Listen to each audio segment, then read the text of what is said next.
luongo ni accountability. Ji kan tiyo wek loso task force manyien, we dialogue manyien. Gigo nitie, in tima gimonego bed ni timo. Ka jenzi wacho ni onge ng'at midwa bet go piny mondo iwuogo. Gimonego bed ni timo ing'eyo. Koro in kaka sirkal de monde tim. Nyoro waneno ka ne nitie joma no omako ne dwaro ni CS mar sports mana Babu na Mwamba. Kane gipenja ni lerwa ni budget ma joma wuok sani di Olympics Paris. Budget no chal manade. Wadwa ng'e ni ji adi ma ok gin jok ma participate e Olympics mitero Paris kanyo.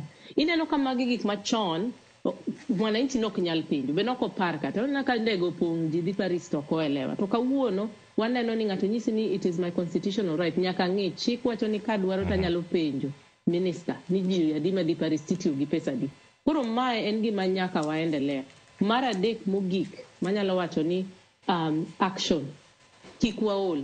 Nyaka waendelea penjo. Obed MCA, obed women rep, obed ng'ato kanye.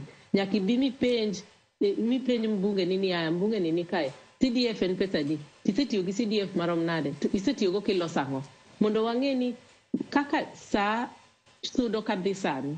Wan kaka jo Kenya, wabu bedo jok ma the younger generation, one generation maduaro development focus.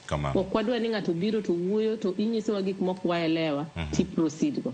Koro nyalo chako wacho ni gik moko adek monego bed ni wang'iyo, wabed gi awareness mondo wang'e ni ang'o matimore, wapenj accountability, wapenj jotelo go ni en ang'o motimo, gigi institutions tie, wekuru create institutions manyien timura tiju kako onego bed ni timo. To mar adek wabed actionable. Nyaka wabed ni jok ma kata ka gimoro timore kik iluor kata obed ni en mbunge ni kata obed ni en women kata MC kik iluor kata pastor kipenya ni pastor apenjie ni ya kama timore to ok en gima ber. Odoko ni ok iyie gi ng'ato ok en sign mar achai. Ng'eni samoro wan kaka onagi waneno ni kata ka nitie ng'at mok iyie go ng'ama waneno ni duo ni waneno ni mano en sign mar achai. Ok en sign mar en gima ber kabisa mondo ji onyalo bed piny ka ji wuoyo. Erokamano. Agoni erokamano ya Sheila Olang. Kumiyo thuolo matoko koda bende okinyi makono cheno mar mbaka romo kendo miyo wach mari mogik. Aduogo e studio ka mondo mi atiek twak.